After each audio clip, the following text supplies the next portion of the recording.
बड़ी मजबूरी क्या है, अब आप उसको समझने के लिए अगर आपने नॉर्थ ईस्ट का मैप देख लिया है तो शायद आपको बहुत अच्छे से क्लियर हो जाए। देखिए, समझने का प्रयास करिए। भारत का जो पूर्वोत्तर किनारा है ना, वहां पर बड़ी मात्रा में पहले भी सेपरेटिस्ट लोग रहे हैं। सेपरेटिस्ट लोग रहे हैं से क्या मतलब हुआ?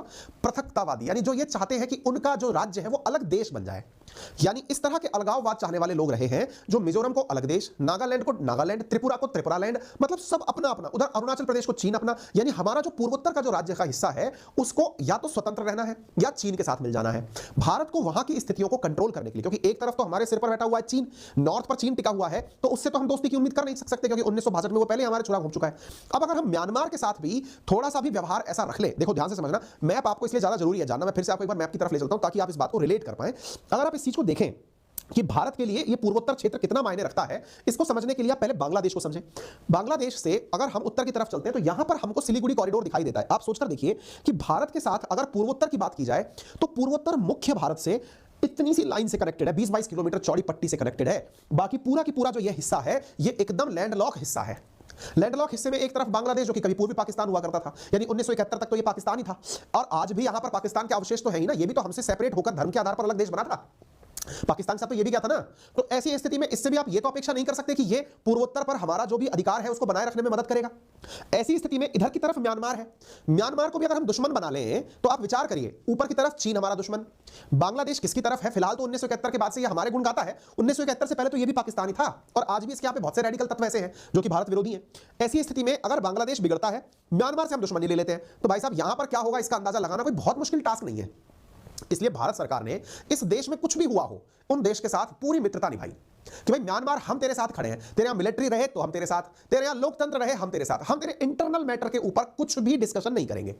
आ गई बात समझ में आप सभी के? यानी भारत म्यांमार के आंतरिक मसलों पर कुछ भी नहीं बोलता, चाहे यहां रोहिंग्या का मसला हो, चाहे यहां लोकतंत्र का मसला हो, चाहे यहां गोले बारूद बरसे। और तो मजेदार बात यह है कि भारत और म्यांमार की दोस्ती इतनी जबरदस्त है कि भारत जो यहां पर सेपरेटिस्ट लोग अपने आप को अलग देश की मांग करने के नाम पर बढ़ावा देते हैं, अगर वो भारत की सेना के द्वारा स्ट्राइक करने पर छुपकर म्यांमार में भी बैठ जाते हैं ना, तो भारत की फोर्सेस जाकर म्यांमार के अंदर एयर स्ट्राइक करके चली आती हैं। तो इस बात में कोई बहुत बड़ा तूल नहीं है कि भारत की सेना के द्वारा म्यांमार में एयर स्ट्राइक की गई हो या म्यांमार के द्वारा इंडिया में एयर स्ट्राइक की गई हो। दोनों ने अपने क्षेत्रों को इस प्रकार से बफर जोन के रूप में बना रखा है कि जिसका जो दुश्मन जिधर जाके छिपेगा उसको निपटा दिया जाएगा। अब आप में से कुछ लोग कहेंगे सर ये तो गलत बात है। देखिए भाई साहब, बात ऐसी है कि हमें अपना देश बचाना है और देश हित सर्वोपरि हित होता है, इसलिए आज तक किसी भी सरकार ने म्यांमार के मसले पर कुछ भी बोलने से अपने आप को परहेज में रखा है। क्योंकि हमने एक बार बोलने की कोशिश की थी नेपाल के केस में, हमने सोचा कि यहां पर थोड़ी सद्बुद्धि होगी, यहां पर मेजॉरिटी में इंडियंस की तरह ही लोग रहते हैं, मेजॉरिटी हिंदू यहां रहते हैं, शायद नेपाल थोड़ी सद्बुद्धि दिमाग में दिखाएगा। यहां के रहने वाले तराई क्षेत्र के लोगों को अधिकार दिलाने के लिए भारत ने एक बार एक कमेंट किया था कि हाँ, नेपाल का जब संविधान बनी रहा है तो तराई में रहने वाले लोगों को भी अधिकार मिलने चाहिए।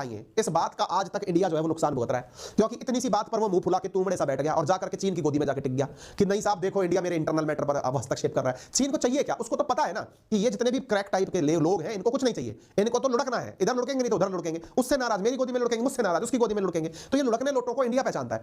इंडिया अब वो वाली गलती म्यांमार के साथ नहीं करना चाहता, आज से नहीं कभी से भी इंडिया ने इसको स्टैंड क्लियर रखा। तो अगर आपको कभी दिमाग में ये सवाल, क्योंकि किसी अगर इंटरव्यू में आप बैठने जा रहे हैं, हो सकता है आपसे ये सवाल वहां पूछा जाए, हो सकता है आप कोई मेंस का आंसर लिख रहे हो कि इंडिया म्यांमार के मामले में तटस्थ क्यों है, आप पूरी व्याख्या विवेचना कर सकते हैं। इवन इंडिया ने यहां की सरकारों के साथ अपने व्यवहार पूरी तरह से मेंटेन रखे हैं। रिसेंटली आप देखिए, जब से म्यांमार बना है तब से लेकर अब तक पहली बार 74 साल के अंदर पहली बार यूनाइटेड नेशंस के अंदर म्यांमार को लेकर के प्रस्ताव पेश किया गया, लेकिन भारत ने उसमें भी वोट नहीं दिया। भारत ने कहा ना, अपन नहीं पड़ेंगे इस पचड़े में, तुम लोगों को लोकतंत्र लाना है ले आओ, यूनाइटेड नेशन जिंदाबाद, करो जो करना है।